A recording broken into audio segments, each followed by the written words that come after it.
Welcome to the channel. Let's move on to the news. As of today, the situation on the front is more or less stable, there is not much change. Ukraine and Russia are strengthening their positions for further attacks, but they also do not forget to periodically attack. Ukraine is trying to push the Kherson direction across the Dnieper River, and it even seems to be succeeding a little, judging by the published footage, but this is not a fact. Ukraine also has great ambitions to take over the Kakhovka hydroelectric power plant and the Zaporizhzhia nuclear power plant. Whether or not they will succeed is unknown, but it is definitely their goal.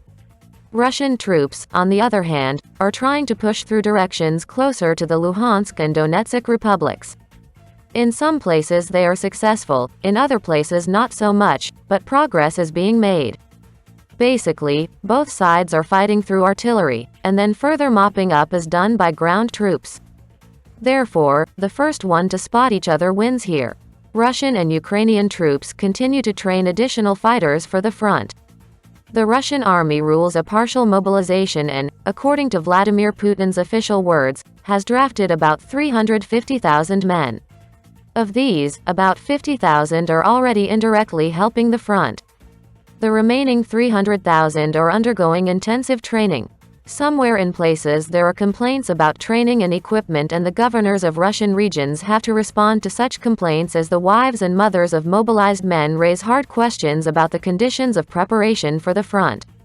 Yes, not everything is so perfect, because the last time mobilization in Russia was in 1941, when there was the Great Patriotic War, and then years of preparation in the Soviet Union. There was a mobilization apparatus in the USSR, everything was fine-tuned.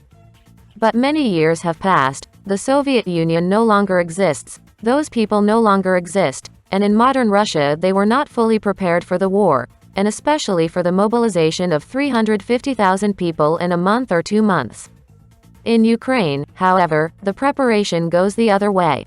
At the beginning they conducted a general mobilization of the maximum number of men, and part of them went straight to the front, the second part went to the training grounds in Ukraine for very rapid training, and the third part went to Western countries for calm and pinpoint training for the front by NATO standards. Some soldiers from Western countries are already beginning to return and help the Ukrainian armed forces at the front. Russia, on the other hand, did not need such urgent measures, because it already has enough military apparatus, and there are allied states like Belarus and Chechnya, which help with outfit, training, equipment and weapons. The Chechen Republic in general has helped with tens of thousands of fighters, who personally receive commands from Ramzan Kadyrov. Also, there are various private military companies and formations in the Russian Federation in addition to all this. One of the largest and most popular is the Wagner PMC. It has long been created by a businessman named Prigozhin. Prigozhin's Wagner PMCs helped Russian troops in Syrian conflicts, in Africa and other crisis areas, where they asked Vladimir Putin to help with problems.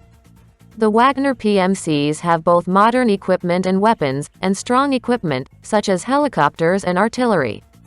They have serious training and selection process, so this is one of the strongest groups in Russia. But of course the biggest and strongest is the Russian army itself. We have discussed the situation on the front. Let's move on to international news. Ukrainian President Vladimir Zelensky receives signals from partners that Moscow is ready to negotiate. According to Ukrainian President Volodymyr Zelensky, he is receiving certain signals from Western partners that the Russian side is ready to negotiate a peaceful settlement to the conflict.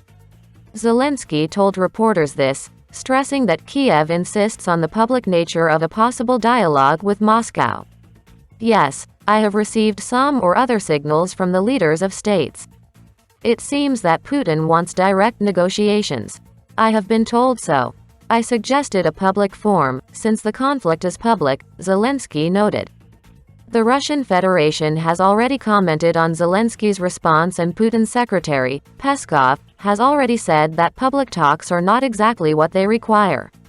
News from the Pentagon. The Pentagon acknowledged the Ukrainian army's inability to dislodge Russian troops from Ukraine.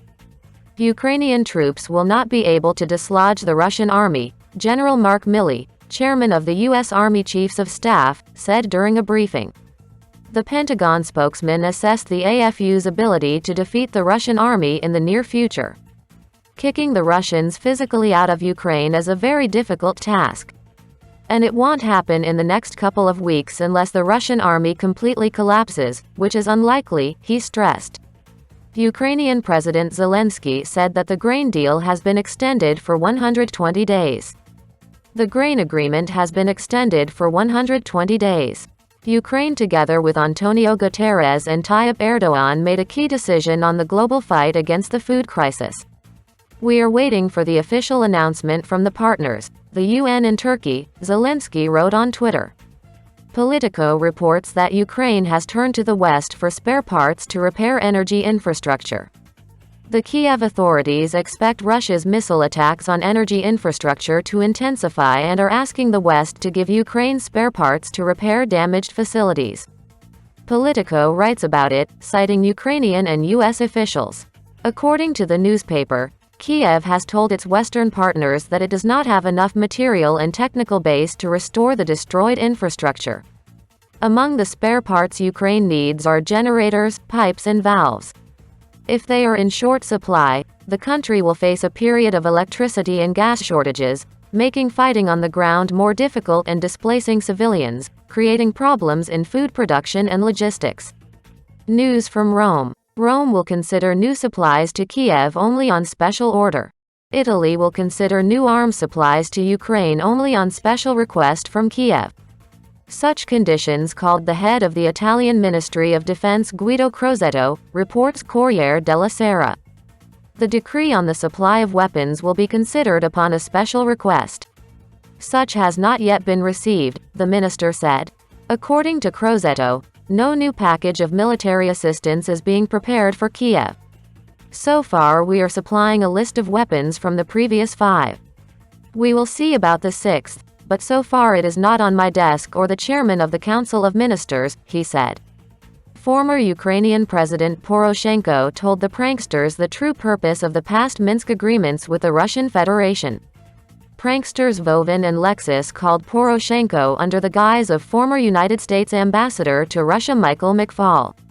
I needed the Minsk agreements to get at least 4.5 years to form the Ukrainian armed forces, build the Ukrainian economy and train the Ukrainian military together with NATO, the former Ukrainian president admitted. He also added that the future of his country largely depends on the wisdom of the U.S. people than on the Ukrainians themselves. From Poroshenko's point of view, Kiev definitely has the support of both American parties. News from Turkey. Erdogan said that Russia and the U.S. are not yet exploring the use of nuclear weapons. Turkey's National Intelligence Service has received information that Russia and the United States are not yet studying the possibility of using nuclear weapons in the event of a deterioration of international security due to Ukraine and have no such plans. Turkish President Recep Tayyip Erdogan said this, Anadolu news agency reported. With reference to the information of Turkey's intelligence services, I can only state that at the moment the initiative of the use of nuclear weapons by the Russian and American sides is not expected. Turkey, for its part, seeks to mediate dialogue and organize active meetings, the president said. News from the Netherlands. A court in The Hague sentenced Igor Strelkov to life imprisonment in absentia in the MH17 case. Judge Hendrik Steenhuis of the District Court of The Hague found Russians Igor Girkin, Sergei Dubinsky and Ukrainian Leonid Karchenko guilty of destroying Boeing 777 and killing 298 passengers. They were sentenced in absentia to life imprisonment. The Malaysia Airlines plane was shot down in the sky over the Donetsk region of Ukraine on July 17, 2014. According to the court, the initiator of the transportation of the Buk was Sergei Dubinsky. Leonid Karchenko assisted in the transportation of the weapons. Igor Girkin, Strelkov, as Minister of Defense of the DNR, was responsible for the installation and delivery of the Buk. In addition, he negotiated with responsible officials in Russia. According to the court, Girkin had access to former presidential aide Vladislav Surkov. The Hague court estimated the total amount of compensation for relatives of 298 victims of the MH17 crash at €16 million. News from the United States. Biden's advisor Sullivan urged Zelensky to choose his language after the Polish emergency. U.S. Presidential National Security Advisor Jake Sullivan called on Kiev to comment more cautiously on the state of emergency in Poland after Ukrainian leader Vladimir Zelensky blamed Russia for the incident. This was reported by CNN. It is noted that about an hour after the incident became known, Zelensky said in an evening video message that Russian missiles hit Poland. Sullivan quickly called Zelensky's office after these statements and urged officials to be careful about what they say about the emergency, sources told the network, noting that White House Chief John Biden did not contact Zelensky at the time, despite requests from Kiev to arrange a phone conversation. Well, as we see today, the language of the Ukrainian authorities is one of the main enemies of the Ukrainian people. Thank you for watching. See you again soon.